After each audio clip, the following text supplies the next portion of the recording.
Okay, everyone, this is Rick Pyle, and welcome to Astral Club. Are you an alien? We'll answer that question in a bit, but first, let's talk about Patreon. If you'd like to support the channel, you can certainly do so on Patreon. When you join, there's a chat function where you can talk to folks, a direct mail to me with questions and suggestions, advanced podcasts, and a link in the description if you're interested. Next up, astral projection lessons.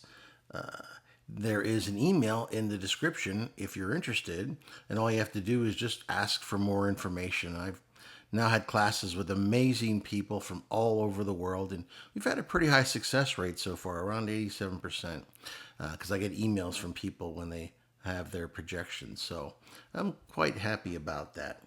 And like I said, if you're interested, the email's in the description. And don't forget, we got podcasts that Wednesday at 2 p.m. and Saturday at 9 a.m. Eastern Time. Okay, let's get into it. Are you an alien? People who believe they have had previous alien lives, that is, past life incarnations on other planets, as non human extraterrestrial beings, often report a distinct set of psychological, emotional, physical, and spiritual symptoms. These individuals typically describe a deep inner knowing or longing that doesn't align with normal human experience. This is partly based on my research and partly based on my own experiences. And I've noticed, just as an aside, that a large amount, somewhere around 85 to 90% of the people who have been my students have extra special interest in UAPs or UFOs or aliens. And I wonder if that isn't somehow connected. It seems that perhaps there is. Okay, let's talk about some commonly reported symptoms of people who believe that they've had alien past lives. First up, psychological and cognitive symptoms. A persistent feeling of not belonging, a strong sense of being different, disconnected, or alienated from society, family, or even the human experience itself. For me, it was just being a loner. For most of my life growing up, I was a loner. I was happiest when I was by myself. And perhaps you were too. Other symptoms: unusual intelligence or perspective, thinking in abstract, system based, or multidimensional ways, often paired with disinterest in mundane concerns. Unfamiliar memories or dreams, vivid recollection or dreams of advanced civilizations, unfamiliar star systems, alien languages, or life on non Earth terrains. I know my earliest reading interests were basically spiritual, of course, but also science fiction. I loved reading about life and civilizations on other planets. I was just fascinated with it. And I loved Star Trek, which also had that similar type of topic that was involved with life on other planets, even though the aliens generally looked like humans and spoke American English as well, which was quite the coincidence. A difficulty adjusting to human limitations, frustration with the slowness, the physical needs, and the emotional volatility of human life. As a kid, I was not overly emotional, and I could feel the emotions of others, and perhaps you could too. And it would inundate me sometimes and overwhelm me because it's like I wasn't used to that level of emotion. And curiously enough, when my daughter was younger, she very much fit that kind of mold too. And she didn't really cry that much. Not like you see some kids who cry at the drop of a hat. She was different, of course, but I won't get too much more into that. Okay, now let's get into spiritual symptoms. Starseed identification. The starseed is a term that is used in certain communities to identify folks who've had lifetimes on alien planets and who come here to Earth to become human and perhaps share their knowledge. It's a belief or intuitive knowing that one soul originated from another star system or galaxy, like the Pleiades, Sirius, or Arcturus. Cosmic homesickness, an emotional longing for home that is not Earth, often associated with stargazing or spiritual yearning. I was an amateur astronomer as a kid. I would look at my telescope and look through it and just see the wonders of our solar system as well as our galaxy. And when I looked up at those stars, I just felt this pull, like I was longing for home. I think that's what they're talking about. An interest in metaphysics and galactic knowledge, an innate curiosity about UFOs. Oh, I was obsessed with UFOs. Alien civilization, spiritual evolution, and interdimensional travel. And I think you could probably add astral projection to that as well. Telepathic or psychic tendencies, sensitivity to energy, empathy, or occasional spontaneous psychic experiences. Let me give you a few examples from my life. I remember one time I got into the whole ESP thing, with the cards, with the star and the wavy lines and all that kind of stuff. And I wanted to do a test with my sister, and we did the cards and we scored extremely high, much higher than chance.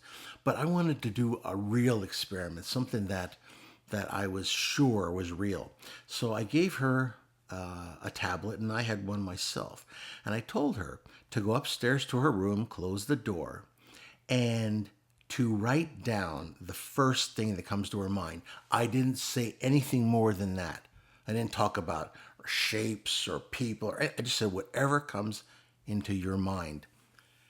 Meanwhile, I telepathically sent a signal that what I was trying to send to her was essentially a stick figure. It was a circle, of course, for the head, and then a line for the body, and then a line for the arms. In a minute, she came down, and she had drawn that exact figure, only upside down. So I was pretty darn sure that we actually communicated there, because without any prompting whatsoever, that's what she drew. Another one that I also had fun with is if I wanted my brother to come home because I needed to tell him something or whatever, he'd be down somewhere playing, either a block away or a couple blocks away. And I would go to the kitchen window overlooking our street, and I would send him a signal to come home. And many times he'd come running on home. One time I was looking out the window, and he came up the street right outside our house, looked up at me and said, "What do you want?" So that was another interesting connection. Lastly was my ability to just touch any ferrous metal and magnetize it. I remember my father had a screwdriver, and he wished out loud that he wishes it was one of those magnetic ones where you could kind of pick up the screw and then just put it in. And so I asked him to give me the screwdriver, and I just touched it for a few seconds, and I gave it back to him, and it was magnetized. So those are kind of my psychic, telepathic type experiences. Now let's talk about emotional symptoms. Emotional detachment or hypersensitivity. Either a muted emotional range or overwhelming empathy and sensitivity to others' emotions or suffering. I'm sure many of you, like me, need to avoid crowds. I remember as a kid, time in my quiet bedroom by myself allowed me to recover from any kind of experience with lots of people around. We used to, go to the malls sometimes as a family, just to, walk around, and I'd go to bookstores and what have you, and it was fun. But when I got back, I always required a decent amount of time just to decompress from all of the thoughts and emotions that would pour out of people and hit me. At that point in time, as a kid, I didn't have the proper shield information, so it would just hit me from left and right. And I remember I'd eventually just think about something else, anything else, any topic, about a book or a subject or a debate within my own head, because it would help me to block out all of that input that was coming into me. Existential depression, a sense of confusion or sadness over the state of Earth and humanity, often rooted in an alien soul's unfamiliarity with violence, greed, or inequality. I remember studying Earth's violent and bloody history like I was learning about a primitive planet. Another symptom is difficulty with traditional relationships, challenges in forming human connections, feeling misunderstood, or seeking deep soul level bonds. Now, I have close bonds with my family, particularly my sister and my brother, but creating bonds with those outside my family was very difficult, and I really had very few of them in my lifetime, at least as a teen and a child. Physical symptoms now: body rejection or discomfort, feeling like the human body is too dense or foreign, including issues like chronic fatigue, joint stiffness, or feeling energetically heavy. I'd like to add things like allergies too. I've noticed a lot of people who are into psychic type things tend to have more allergies. Other unusual physical features: some people claim they have unique eye shapes, birthmarks, or skin sensitivities that connect to alien genetics, although this is purely anecdotal, of course. It was interesting. Not too long ago, I had a lesson with a young man who had the same kind of above my right eye birthmark. And it was eerie seeing that we both had it. I thought that was quite interesting. Now let's get into sleep anomalies. Experiencing frequent sleep paralysis, which of course you can astral project from, lucid dreams, or feeling like they've traveled during sleep. What do I have to point that out? Behavioral signs: avoidance of violence and conflict, a strong aversion to war, cruelty, or competition, seeking harmony and cooperation instead. Drawn to solitude or nature, needing time alone to recharge and often preferring non-urban, quiet environments. I know if I visit New York City, which I have done sometimes with my wife, it's a wondrous place, but it's really hard to try to maintain your composure because of all the people running around, and all the traffic and the beeping of the horns. It's just a huge cacophony that can very easily disturb one, especially if you don't have up a strong shield. But even then, being there in Manhattan is a whole another experience. Many times we would go to see plays, for instance. So there we were. And I know I also loved spending time in my room, as I said recently, and the backwoods alone. We had woods behind our house. So I would love to explore them, by myself with the quiet of nature. And I'd often feel recharged after walking in backfields. Other things like tech affinity or disinterest in tech. So we're talking either ends of the spectrum. Some report a natural fluency with advanced tech. Others reject modern tech, feeling it's primitive compared to what they remember. Common traits claimed by alien past life individuals. Okay, first up is a high empathy. You're able to feel others' emotions very strongly, and that certainly is true. Advanced intuition, knowing things without knowing why. I had more than my share of that. Perhaps you have too in your life. A strong moral compass, an inner drive towards justice, peace, and unity. A disinterest in power structures. Authority and hierarchy often feel oppressive or wrong. Feeling time is strange.